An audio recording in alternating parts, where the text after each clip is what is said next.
السلام علیکم۔ آج بدھ ہے، مارچ کی 29 تاریخ۔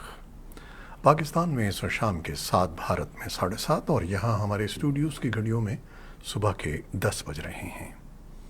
وائس آف امریکہ واشنگٹن کی اردو سروس سے میں ہوں خالد حمید، خبروں کے ایک بلیٹن کے ساتھ۔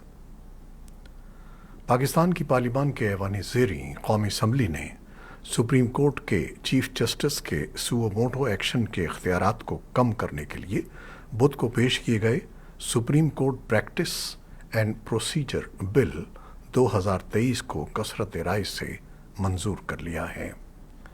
اس مجوزہ بل کے مطابق سوو موٹو اختیار کو چیف جسٹس اور 2 دیگر سینئر ترین ججز کے اتفاق رائے سے مشروط کر دیا گیا ہے۔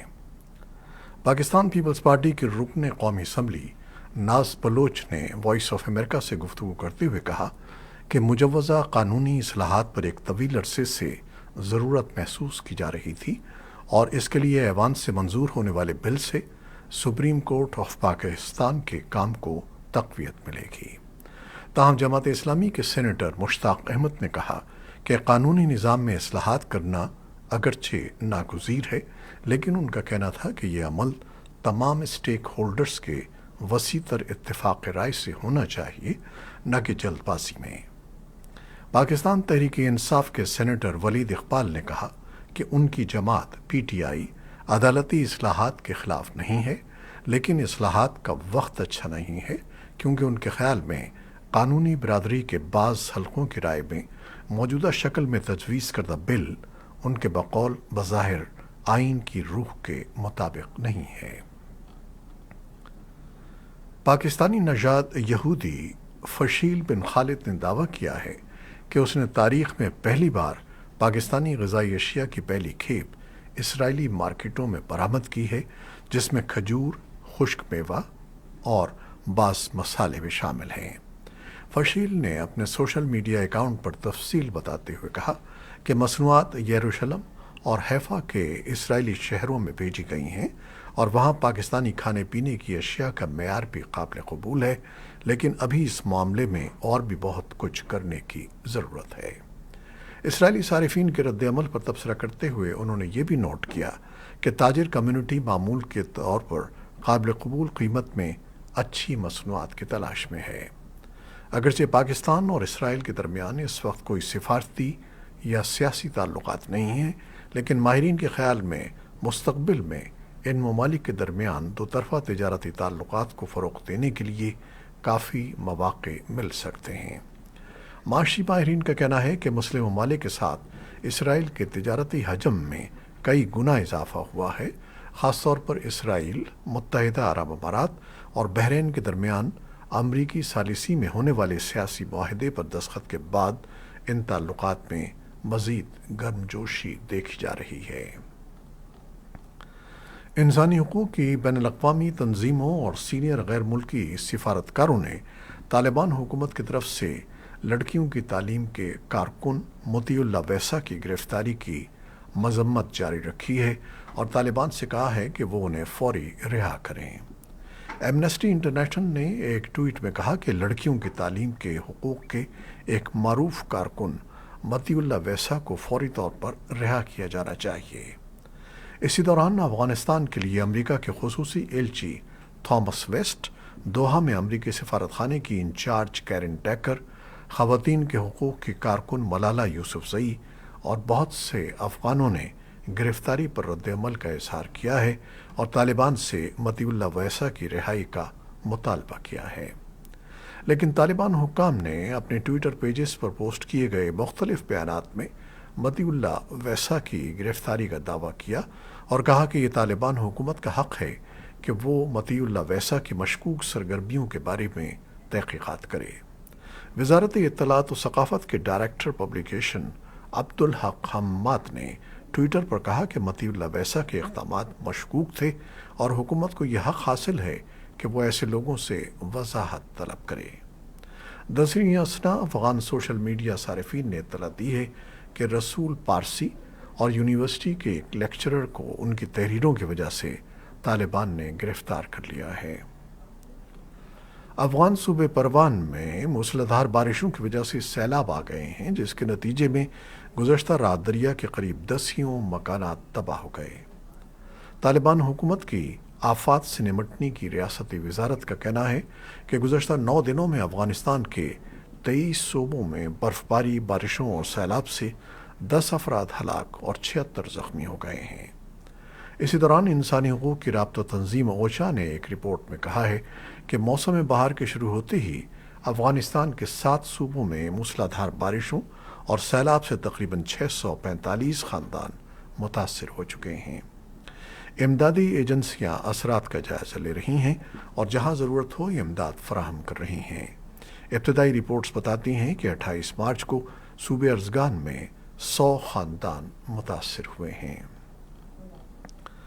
بھارت کے زیر انتظام کشمیر کے 2 اضلاع راجوری اور پونچھ کے 1400 شہریوں کو گزشتہ 3 ماہ کے دوران اسلحہ استعمال کرنے کی تربیت دی گئی ہے اور ان میں کم از کم 115 جدید ہلکے ہتھیار اور کافی مقدار میں گولہ بارود تقسیم کیا گیا ہے۔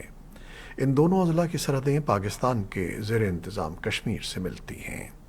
شہریوں کو مسلح کرنے اور انہیں اسلحے کے استعمال کی تربیت دینے کا یہ سلسلہ رواں برس کے آغاز پر مشتبہ عسکریت پسندوں کی طرف سے راجوری کے ایک گاؤں اپر ڈانگری پر کیے گئے ایک حملے کے بعد شروع کیا گیا تھا۔ حزب اختلاف کی جماعتوں نے شہریوں کو مسلح کرنے کے اقدام کی مخالفت کی ہے اور کہا ہے کہ ایسا کرنا جموں و کشمیر میں تشدد کو کم کرنے کے بجائے اسے بڑھاوا دینے کا موجب بن سکتا ہے، بلکہ اس علاقے میں خانہ جنگی کی صورتحال پیدا ہونے کا احتمال ہے۔ جبکہ حکومت اور نئی دہلی میں برسر اقتدار بھارتیہ جنتا پارٹی کا کہنا ہے کہ ماضی میں دیہات دفاعی کمیٹیوں کے ارکان نے دہشت گردی کی سرگرمیوں کا توڑ کرنے اور بالخصوص سرحدی علاقوں میں تخریبی کارروائیوں کو روکنے میں اہم اور قابل تحسین کردار ادا کیا تھا، اور ان کمیٹیوں کی تشکیل نو اسی مقصد کو حاصل کرنے کے لیے کی گئی ہے۔ صدر جو بائیڈن نے منگل کو شمالی کیرولائنا سے وائٹ ہاؤس واپسی پر صحافیوں سے گفتگو کی اور روسی صدر ولادیمیر پوٹن کے بیلاروس کی سرزمین پر ٹیکٹیکل جوہری ہتھیاروں کی تنصیب کے بیان کو ایک خطرناک گفتگو قرار دیا۔ انہوں نے مزید کہا کہ وہ امید کرتے ہیں کہ اسرائیلی وزیر اعظم بنیامن نیتن یاہو اسرائیل کے قانونی نظام کو تبدیل کرنے کے متنازعہ منصوبے سے پیچھے ہٹ جائیں گے، جس کے رد عمل میں اسرائیلی وزیر اعظم نے کہا ہے کہ وہ صدر بائیڈن کی کسی بھی تجویز کو مسترد کرتے ہیں اور یہ کہ ان کا ملک اپنے فیصلے خود کرتا ہے۔ یوکرین سے متعلق خبروں کی شہ سرخیاں۔ سویڈن کا کہنا ہے کہ نیٹو میں شامل ہونے کے بعد سویڈن اور فن لینڈ روس کے ہدف پر ہوں گے۔ اس خدشے کے پیش نظر اس نے سویڈن میں روس کے سفیر کو طلب کیا ہے۔ اقوام متحدہ کے جوہری توانائی کے نگراں ادارے کے سربراہ رافائل گروسی نے بدھ کو یوکرین میں روس کے زیر قبضہ زاپوریژیا جوہری پاور پلانٹ کا دورہ کیا۔ گروسی نے علاقے میں لڑائی کے دوران جوہری تباہی کے امکانات کے بارے میں خطرے کا اظہار کیا۔ روس کی وزارت دفاع نے کہا ہے کہ اس نے اپنے 3000 اہلکاروں اور 300 آلات کے ساتھ یارس بین البراعظمی بیلسٹک میزائل سسٹم کی مشقیں شروع کی ہیں۔ اور اب خبروں کی تفصیل۔ یوکرین کے صدر ولادیمیر زیلنسکی نے مشرقی شہر باخموت کے لیے لڑائی کی اہمیت پر زور دیتے ہوئے منگل کو ایسوسی ایٹڈ پریس کو بتایا کہ وہاں یوکرین کی شکست سے بین الاقوامی برادری اور یوکرین کے کچھ لوگوں کی طرف سے روس کے ساتھ سمجھوتا کرنے کے لیے دباؤ آئے گا۔ مغربی اتحادیوں نے باخموت کی اہمیت کو کم کرتے ہوئے کہا تھا کہ وہاں یوکرین کے نقصان کا مجموعی تنازع پر کوئی بڑا اثر نہیں پڑے گا، لیکن زیلنسکی نے ایسوسی ایٹڈ پریس کو بتایا کہ لڑائی کا ہر حصہ اہم ہے۔ زیلنسکی ایسوسی ایٹڈ پریس سے باتیں کر رہے تھے۔ زیلنسکی نے کہا کہ یوکرین اس وقت تک روس کے ساتھ امن مذاکرات میں شامل نہیں ہوگا جب تک روسی افواج یوکرین کے تمام علاقوں سے انخلا نہیں کر لیتی ہیں۔ روس نے پچھلے سال یوکرین پر بڑے پیمانے پر حملے کے آغاز کے بعد سے یوکرین کے 4 علاقوں کو ضم کرنے کا دعویٰ کیا تھا، جس کی اقوام متحدہ کی جنرل اسمبلی نے زبردست مذمت کی ہے۔ بین الاقوامی ایٹمی توانائی ایجنسی کے سربراہ رافائل ماریانو گروسی نے منگل کو کہا کہ یوکرین میں یورپ کے سب سے بڑے نیوکلیئر پاور پلانٹ کی حفاظت کے لیے ایک معاہدہ قریب ہے، حالانکہ روسی اور یوکرینی حکام کے درمیان حتمی تفصیلات طے ہونا باقی ہیں۔ گروسی نے نامہ نگاروں کو بتایا کہ وہ آنے والے دنوں میں ممکنہ طور پر روس جائیں گے تاکہ زاپورژیا میں جوہری پلانٹ کے تحفظ کے لیے ایک معاہدے کو حتمی شکل دینے کی کوشش کی جائے۔ تنصیب کے قریب مہینوں تک جاری رہنے والی شدید لڑائی نے بین الاقوامی حکام کو ممکنہ جوہری تباہی کے بارے میں فکر مند کر دیا ہے، جس میں تابکاری کے اثرات فوری طور پر جنگ کے علاقے سے باہر پھیلنے کا امکان ہے۔ گروسی نے کہا کہ انہوں نے روسی اور یوکرینی حکام دونوں کے ساتھ پیشہ ورانہ مکالمے کو برقرار رکھا ہے، کیونکہ وہ اس بات کو یقینی بنانا چاہتے ہیں کہ یورپ میں کوئی بڑا تباہ کن ریڈیولوجیکل حادثہ نہ ہو جائے۔ روسی وزیر خارجہ سرگئی لیوروف نے بدھ کے روز اپنے ایرانی ہم منصب حسین امیر عبداللہیان کا ماسکو میں خیر مقدم کیا، جہاں دونوں وزراء نے دو طرفہ تعلقات اور مختلف امور پر تبادلہ خیال کیا۔ ایرانی وزیر خارجہ کے ساتھ ملاقات میں لیوروف نے کہا کہ نئے ایرانی ساحل میں امیر عبداللہیان کا یہ پہلا بیرون ملک دورہ ہے۔ لیوروف نے کہا کہ یہ ہمارے تعلقات کی مضبوطی کی علامت ہے۔ ہم اس ملاقات میں سیاسی، تجارتی، اقتصادی بات چیت اور سرمایہ کاری میں تعاون اور بڑے بنیادی ڈھانچے کے منصوبوں کے نفاذ پر بات کریں گے۔ امریکہ کی نائب صدر کاملا ہیرس افریقی ممالک کے دورے پر ہیں اور اس دوران انہوں نے گھانا میں نوجوانوں کے ایک بڑے اجتماع سے خطاب کیا ہے۔ اپنے خطاب میں نائب صدر نے خواتین کو بااختیار بنانے، معیشت کی ترقی اور جمہوریت کے لیے عزم کا اظہار کیا۔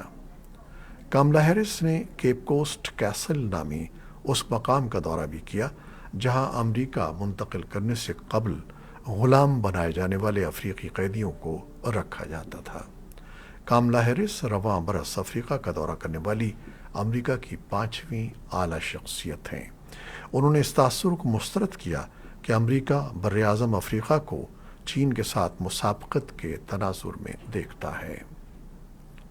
میکسیکو میں امریکہ کی سرحد کے قریب تارکین وطن کے حراستی مرکز میں آگ لگنے سے زیر حراست 40 افراد ہلاک ہو گئے ہیں۔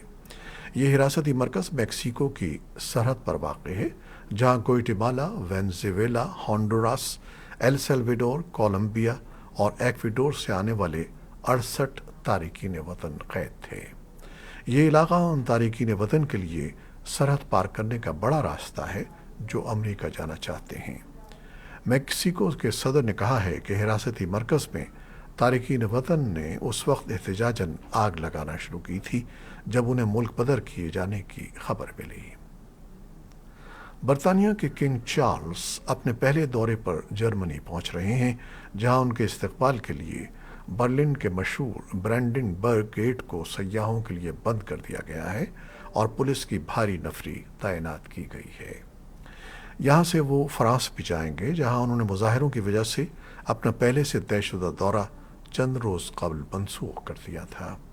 ان کے اس دورے کا مقصد برطانیہ کے یورپ کے ساتھ تعلقات کو مستحکم کرنا اور یہ ظاہر کرنا ہے کہ برطانیہ کے لیے وہ اسی طرح کی حمایت حاصل کر سکتے ہیں جیسا کہ ان کی والدہ نے 7 دہائیوں تک کامیابی کے ساتھ حاصل کی تھی۔